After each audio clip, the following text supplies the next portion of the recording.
Cypress Development Corp's flagship lithium project is located just east of Albemarle's Silver Peak mine in the heart of Clayton Valley, Nevada. A 12-hole exploration drill program for lithium-enriched claystone on Cypress's 100% controlled properties is now underway. Cypress Development Corp trades on the TSX Venture Exchange, symbol CYP, the Pink's CYDVF, and on Frankfurt's C1Z1. For more information, please visit our website, cypressdevelopmentcorp.com. Welcome to the Goddard Report. Comments made on the Goddard Report and TalkDigitalNetwork.com are an expression of opinion only. Here is Jim Goddard. My guest is investigative reporter Spencer Fernando. You can find his articles at SpencerFernando.com. Welcome back to the show, Spencer. Good to be here. The Canada-Saudi Arabia dispute, was this a shock for the Canadian government to have somebody actually retaliate over a statement they made? Yeah, I think they're probably a little bit surprised. I mean, it really seems like quite an overreaction from Saudi Arabia based on, at most, one or two tweets. I have read people saying this is a way for them to send a message to not just Canada, but to any country that criticizes them, and they see Canada as someone they can afford to go after without many repercussions. Was the Canadian criticism of Saudi Arabia's human rights record and the Canadians that they're holding, what were those legitimate complaints? Yeah, I think the complaints are fair. Saudi Arabia definitely doesn't treat their own people very well. Obviously, women are not treated well, religious minorities, activists.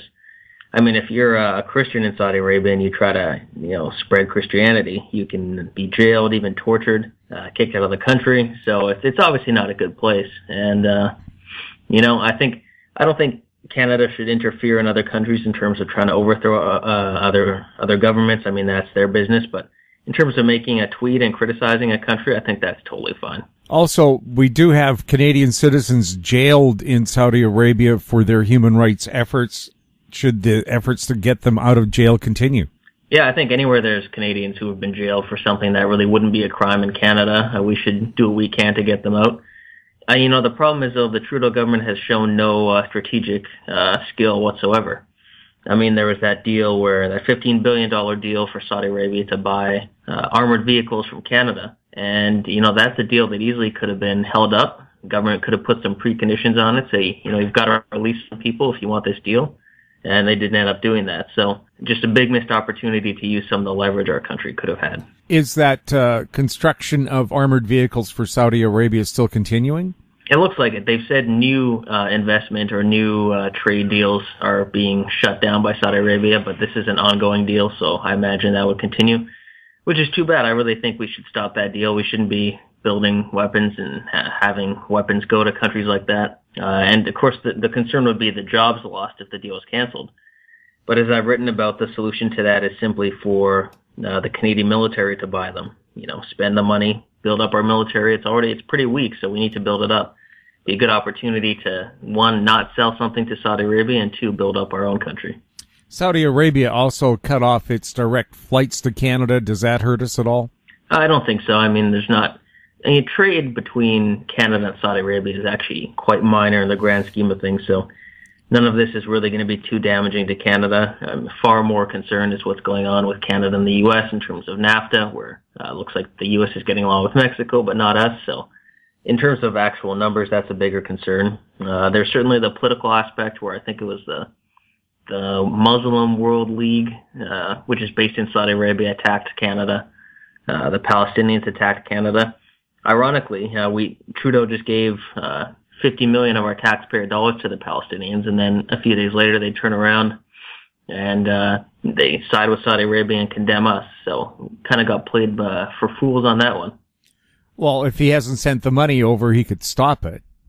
Well, he could, but he's not going to do that. He doesn't really look out for Canadian interests. He doesn't use our leverage. He doesn't do what's best for Canada. So yeah, I'd be surprised if he actually did that. And why is he sending $50 million to Palestine or the Palestinians, when we have tens of thousands of homeless Canadians who need shelter? Wouldn't it be better spent at home? I agree. That's what I said in an article I wrote about it. We've got to fix problems in Canada before we're sending our money to other countries. Personally, I think that there should be no foreign aid at all. I don't think it makes any sense. I think if individual Canadians or Canadian organizations want to raise money privately and give to other parts of the world, that's fine. People should be able to do whatever they want with their money. But when it comes to taxpayer money, I mean, that's money forcibly taken away from Canadians, goes to the Canadian government. It's supposed to be spent within Canada only. The idea that we give it away to other countries, especially other countries or other groups and people that hate us, I mean, it's incredibly stupid. How much Saudi oil does Canada import, and should we cut off those imports, and are there other imports that we could use to replace them, or how about using Canadian oil in the first place? Yeah, we definitely should, end Saudi oil coming to Canada. I think it was 86 million barrels. Actually, I had something on my website about that. I could take a look, but it's not a huge amount, but it's a relatively large percentage of the oil we do import into Canada.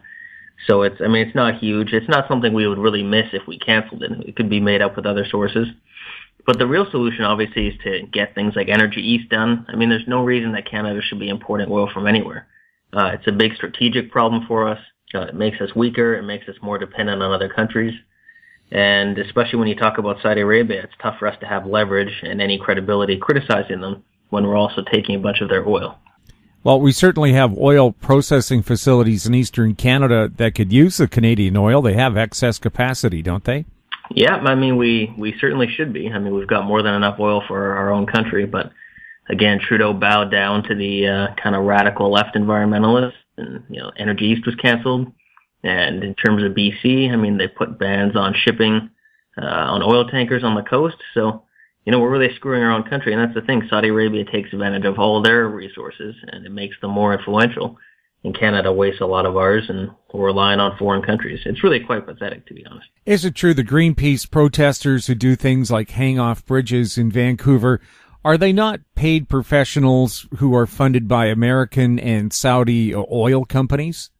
Yeah, in many cases they are, and you can see how that works, because they never protest against Saudi Arabia. They never go to the U.S. and protest. It's only protests in Canada. So there's obviously something deeper going on. And really, I think the government really needs to look into it, because it's disloyal to the country. They're basically enemies of the country when you look at what they're doing. And I think that needs to be dealt with, because we're really letting our own country be weakened internally.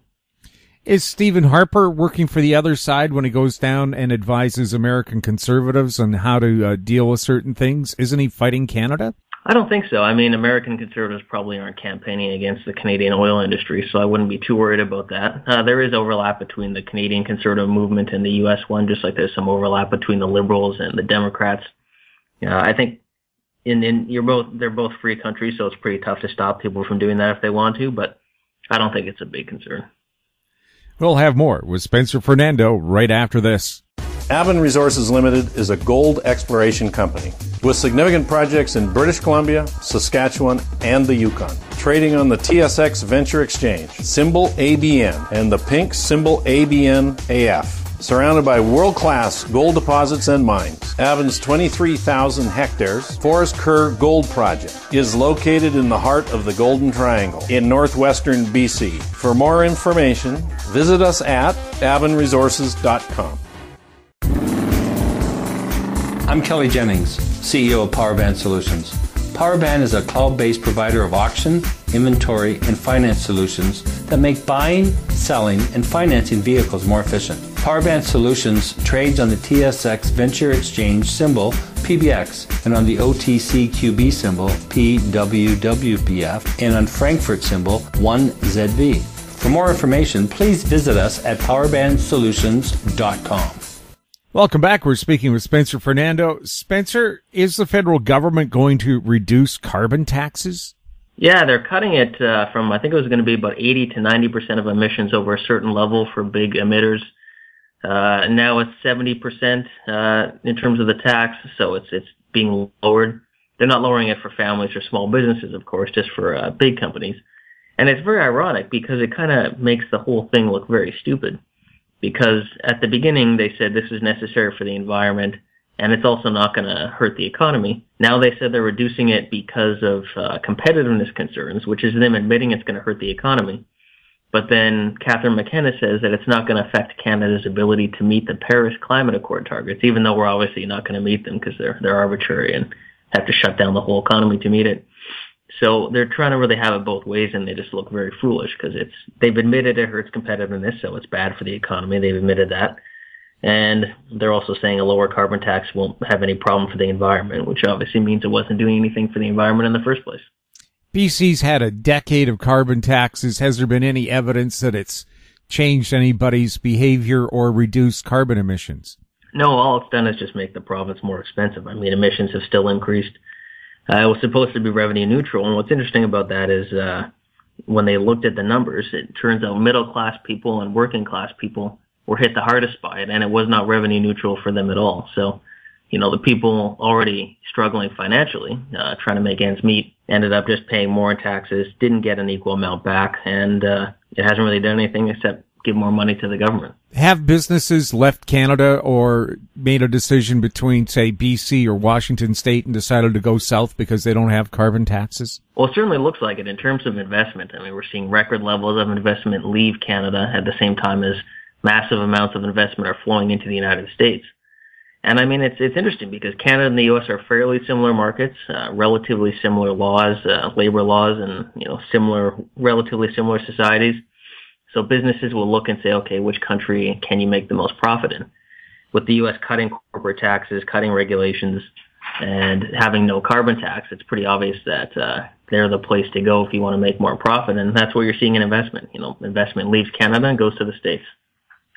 Could Canada keep a lid on, say, carbon emissions without using taxes? I see Ontario now is going to end its cap and trade. Is that a good move on their part? Yeah, I think it is a good move. I think the solution to all of this is technology, emphasizing innovation, having a competitive market, free market, letting businesses create and innovate. That's really where you get lower emissions. If you look throughout history, what happens is, people use the most efficient form of energy until a more efficient form comes through, and then they use that.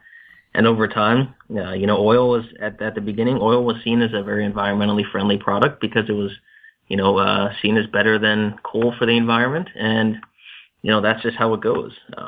Over time, we start using different forms of energy, and we have to have an innovative society. You can't tax your way to lower emissions. All you do is just make people poorer. Should the government then be giving incentives to companies that reduce carbon through innovation? I think so. I mean, tax credits could be good. I think the carrot versus the stick approach is better. And, the problem is if you punish companies for more emissions, then they just leave. If you give them incentives, then there's a good reason for them to try to lower emissions without damaging the overall economy. So I think that's the way to go. We'll have more with Spencer Fernando right after the break. I'm Brian Fowler, president of Blind Creek Resources Limited, listed on the TSX Venture Exchange, ticker symbol BCK. Blind Creek is focused in the Yukon, Northwest Territories, and British Columbia. The company's key property is the Blend Project, one of the largest undeveloped lead zinc silver deposits in Western Canada, plus plans to advance the recently acquired, fully permitted historic engineer gold mine in the Atlan district of northwestern BC. Check us out at blindcreekresources.com. Don't miss out. Stay informed. Receive the HowStreet.com weekly recap with thought-provoking podcasts, radio, and articles delivered to your inbox. Sign up for the HowStreet.com weekly recap on our homepage at HowStreet.com. Welcome back. We're speaking with Spencer Fernando. Spencer, is one of the reasons, say, Saudi Arabia would pick on Canada is that our military is perceived to be very weak? Yeah, I think that's a big part of it. I mean, there's for all the nice talk about, the world gets along and everything. I think if you look at the way things go, it's really having power and fear that really controls the world still. And so, you look at Donald Trump. I mean, he said, whatever he wants about other countries, says whatever he wants about Saudi Arabia, the Middle East, and they still gave him, a great welcome when he went there. And that's because the U.S. has a lot of influence. They have a large military. They have a huge economy. Now, obviously, Canada's never going to have as big a military or economy as the States, but we right now have basically no military at all. And so we have no leverage over anybody. We don't use our own resources well. We can't intimidate any other countries. So why would anyone listen to anything we say? You can't have any credibility in the world if you don't have any power. Well, Canada sent aircraft, helicopters to be so-called peacekeepers in Africa, but they don't even have defense against drones. And several Canadian companies actually make drone defense systems. does Canada have a tendency to not even look at its self for finding, affordable solutions to some of its problems? Oh, definitely. I think for too long, Canada's leaders have coasted off of just the fact that we expect the U.S. to protect us, which is both unfair to the U.S. and unfair to our own country. You look at the size of Canada's economy. I mean, Saudi Arabia's got the third or fourth most expensive military, not necessarily the best, but in terms of spending, they spend a lot. But Canada's economy is nearly twice as big as Saudi Arabia's. Our population is larger. We have, in addition to having oil, which is all Saudi Arabia has, we have tons of other resources, tons of land, tons of water, tons of minerals. We basically have everything here. And so the idea that we're, in many ways, a weaker country than Saudi Arabia is obviously just poor leadership and failing to take advantage of what we have. So, the Trudeau government tries to have it both ways. They keep our country weak. They don't build up the military. They don't use our resources, but that they still want to tell other countries what they think they should be doing. You can't really get away with that unless you actually have power. Canada is still on the outside looking in on the U.S.-Mexico trade talks. What happened there? Well, I think the government missed a big opportunity. About a year ago, the Trump administration was saying they wanted to get a quick bilateral deal, have separate negotiations. They were looking at getting a deal done quickly with Canada because at the time they were focused on, Mexico. Trump had even said there wasn't a big concern with Canada. The issue was the huge trade deficit the U.S. has with Mexico.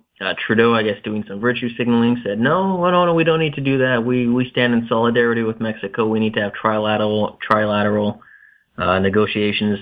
And then over time, the U.S. started getting closer to Mexico, making some deals with them.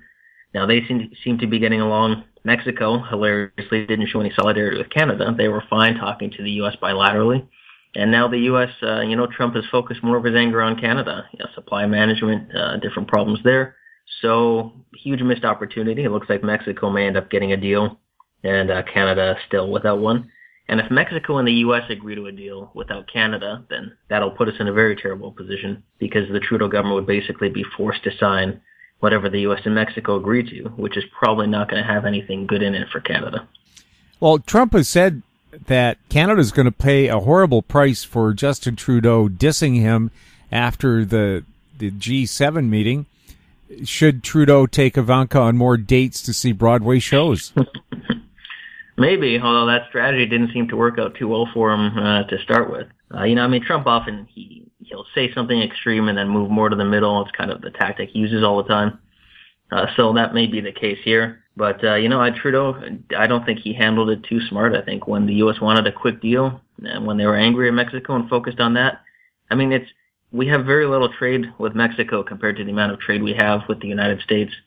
To possibly throw our relationship with the U.S. overboard for some, bullshit solidarity with Mexico, very dumb move, and it looks like it could have serious consequences for us.